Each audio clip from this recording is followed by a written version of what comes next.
Suffering shall exist no longer. Can't even It afford shall be some damn washed away in swirls. Adam's glow. Burned.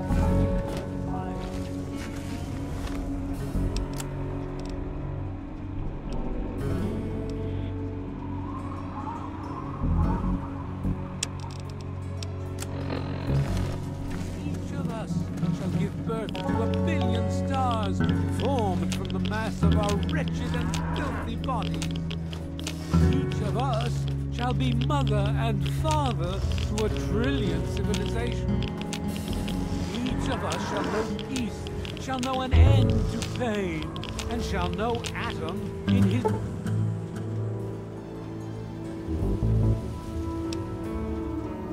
glory. I urge you, my friends, come, drink with me and pray. Glorious Adam, I give unto you these feeble bones. I present to your will this frail body. I beg of you to use me as your vessel. Guide me to your brilliance. Divide each particle and give relief to this rock.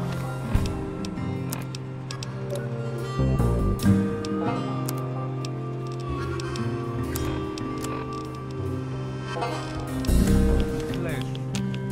Cast the fragile form of this ephemeral body into new life in the forge of your glow. Atom, come, bestow your presence on your unworthy servant. We stay true until the day of division, until the dawn of your return. Behold, he is coming with the clouds.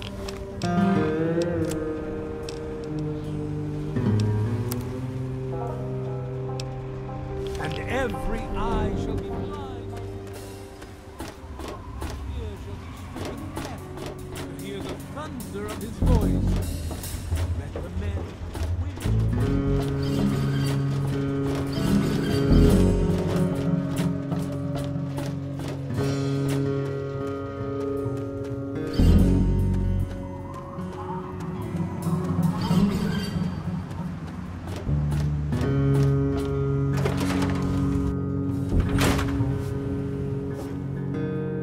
Oh, feeling a bit under the weather? Or a bit over the Geiger counter?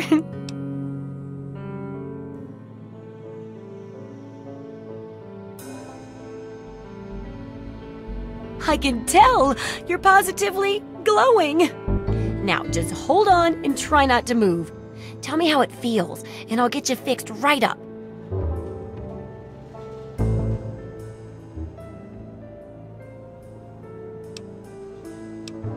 You're a lucky one, you know. At this level, most people don't make it. But then again, most people don't have my experimental tricks. Now, after taking a few notes, I'll take care of that nasty radiation with a bit of my own homemade concoction. I've never had the chance to test it out on someone so heavily dosed. Oh, but I'm sure it'll work out fine. Exciting, isn't it? Okay, a little ramen milk, a couple magnets, and maybe a few happy thoughts. Well, you're alive! Oh, that's the good news. But there was a little side effect. A teeny tiny mutation. But it seems to be benign, at least.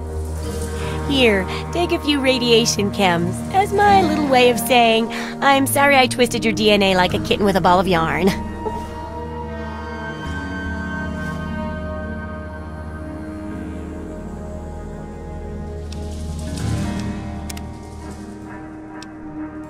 I've got to see how safe it is to scavenge food from one of those huge stores out there. I need someone to research how to travel through a minefield. And that'll cover the first section of the book. Which strikes your fancy?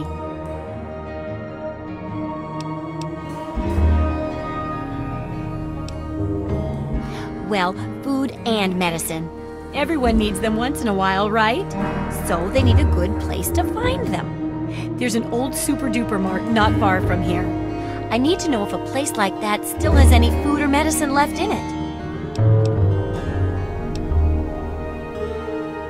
Hopefully, you'll be finding food and medicine. but I could sweeten the deal by paying more food when you get back, regardless of the results. While you're away, I can at least search through my junk and see if there's anything that'll go with old food to make it more appetizing. Oh, great! Food is most important, but see if you can get medicine too. And if there's nothing to find, then just come back in one piece, okay?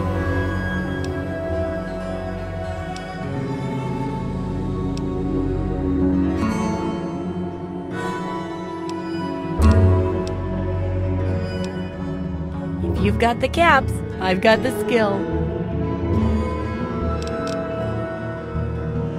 Absolutely.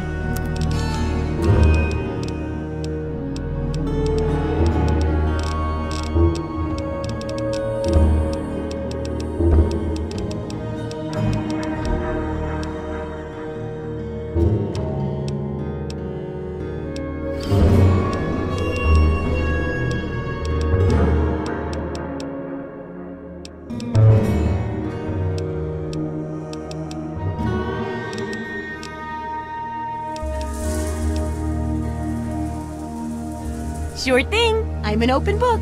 What do you want to know? Oh, I haven't got nearly the experience in the wastes that you do. If I tried half of these things, I'd get my head blown off. At least you look like you can really handle yourself out there. All I'm good at is coming up with the ideas and fiddling with junk for caravans. I know, right? I figured instead of just helping out the caravans with odd junk, why not put my brilliant mind to work for everyone? And between my mind and your experience, this guide'll save 12 times more lives than those greedy merchants will. That's the spirit, trusty research assistant. Good to see that old house finally found an owner. I have all sorts of items and themes for that place that may interest you.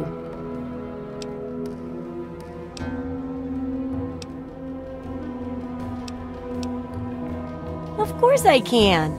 Which one in particular interests you? Sounds good. Okay. So, how's the scavenging been? Got the food and medicine from that super duper mart?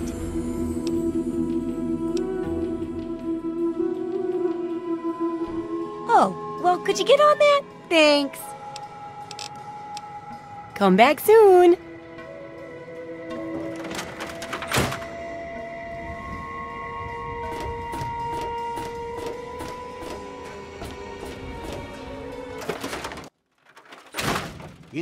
What do you need? I take care of the water purification plant. This old rusted hunk keeps us in clean water. For now. Well, I'll be. The pressure's up in the plant. It looks like all the leaks have been fixed. Thank you, stranger. Thank you. But listen, it's only a matter of time before they burst again. And someone like you might not be around to fix them. I'll make you a deal. I'll give you caps for any scrap metal you can bring me. You'll find it all over the place out there in the wastes. If I have a steady supply of scrap, I can keep the plant running and the pipe should be just fine. We got a deal?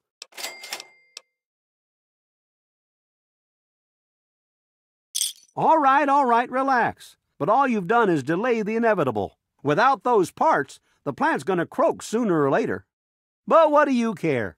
You just want your money. Here, take it and get out.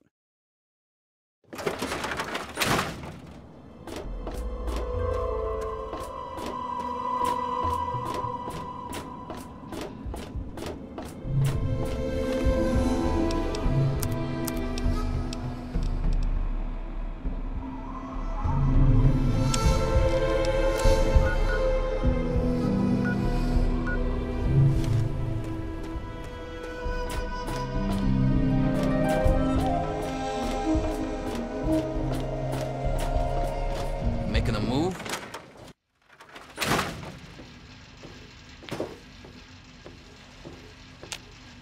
And back he comes. So, are you just thirsty? Or are you ready to pay me fee? Dear Dad's not going to find himself. You got memory problems, kid? You ain't getting something for nothing. So pony up the 300 caps and then we'll talk. I did say it was 100 caps. And as I recall, you said no. So now I'm saying it's 300 caps. What'll you say this time? Nothing like the sound of caps jingling in your pocket, is there? Always brightens my day. And to brighten your day, here's what I know. Your dad said he was heading southeast into the city. He was aiming for Galaxy News Radio. No idea what he wants with him, but you can ask him all about it when you find him. Good luck with that, by the way. It's like I said, kid. Your dad was here for a bit but didn't stay long. Said he was going to the Galaxy News radio station, southeast in D.C. I await our next meeting with bated breath. Either start talking or get the fuck out of my face.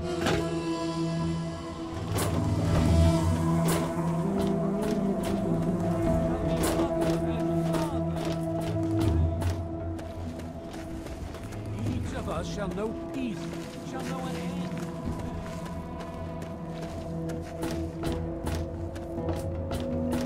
What's happening?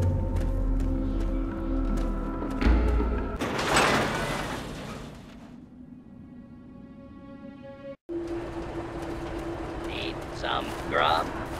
Try the brass lantern. Good to see you. Welcome, welcome. My name is Crow, and I travel the land offering vestments of protection. And you are fortunate I found you in time. You bear the look of one who is haunted. But I am proud to say that my wares can protect you from even the cruel claws of death itself. Have a look. My caravan sells clothing and armor to decorate and protect the body while it endures the ravages of the physical world. My travels take me from Canterbury Commons to where there is true need of this protection. After all, this is what they'll pay the most for. If the clothes make the man, then here are the means to remake yourself.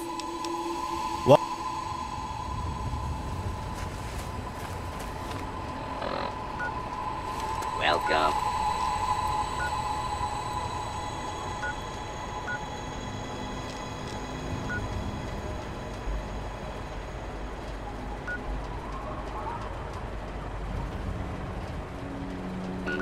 To Megaton, friendliest town around.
How did it come?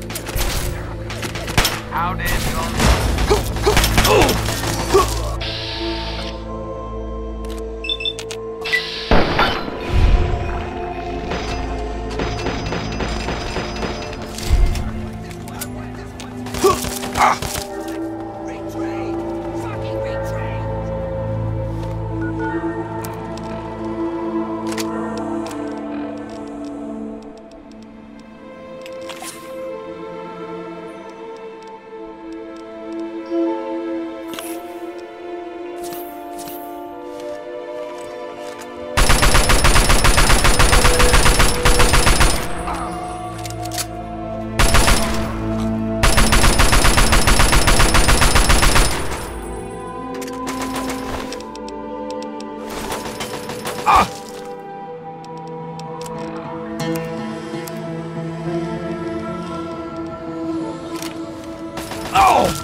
Those monsters, they're gonna get me. Those things, they keep coming. They scare me. Make it stop.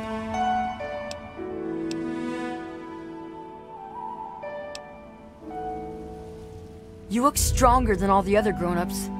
Can you protect me?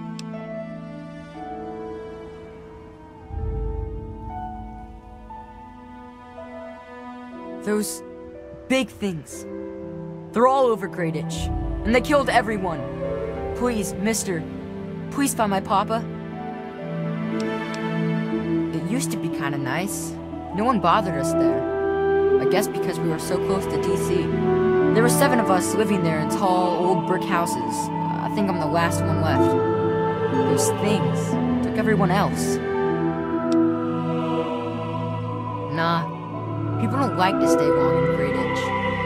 The DC ruins aren't a great place to make a home, you know. In fact, Papa was talking about moving on soon. We've been here for maybe a year. Besides me and my papa, there was Doc Lesko, who stayed with us, and Will Brandis, and his mama and papa, too. I guess they're all gone now. Alright, what is it?